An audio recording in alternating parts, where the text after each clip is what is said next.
Kalau di antara kita kan ada yang disebut dengan ustaz, ada yang disebut dengan tuan guru, ada yang disebut dengan kiai, ya.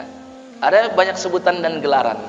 Tapi kita sepakat kita semua ini, ya, tidak sama levelnya dengan ulama-ulama dari kalangan sahabat, ulama-ulama dari kalangan tabi'in dan tabi'ut tabi'in. Ya, mereka adalah begawannya ulama, mereka adalah kiainya ulama. Mereka semua itu. Dan semakin dekat dengan masa Nabi, maka keilmuannya semakin murni dan semakin dalam.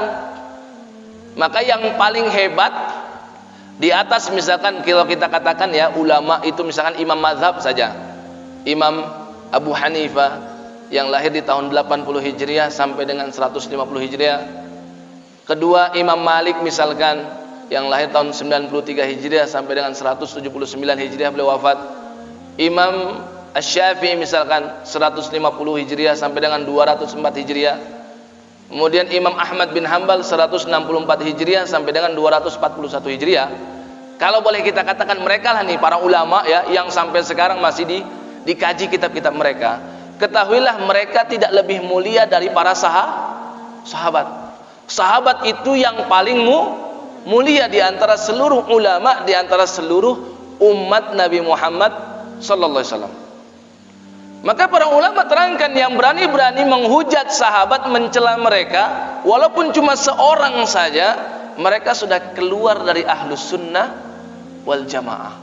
Contoh realnya orang-orang Rafidhah, orang-orang Syiah, kebiasaannya mencela Sayyidah Aisyah, mencela Abu Bakar, mencela Umar.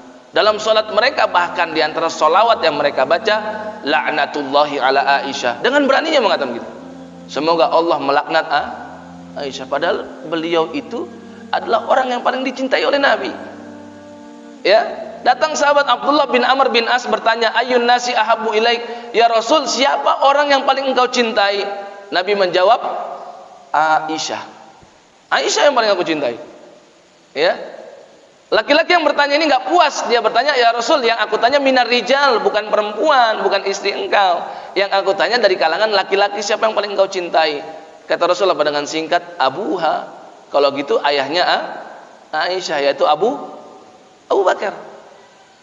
Ya, di antara keutamaan sahabat kata Nabi SAW, seandainya kalian berinfak misla Uhudin zahaban, berinfak emas sebesar gunung Uhud, kita nih semua nih, seandainya punya emas ya sebanyak dan seberat gunung Uhud, hal itu tidak menyamai sedekahnya setengah mud sahabat, atau satu mudnya. Satu mud itu begini, ya, satu cepak tangan orang dewasa, sekitar 675 gram.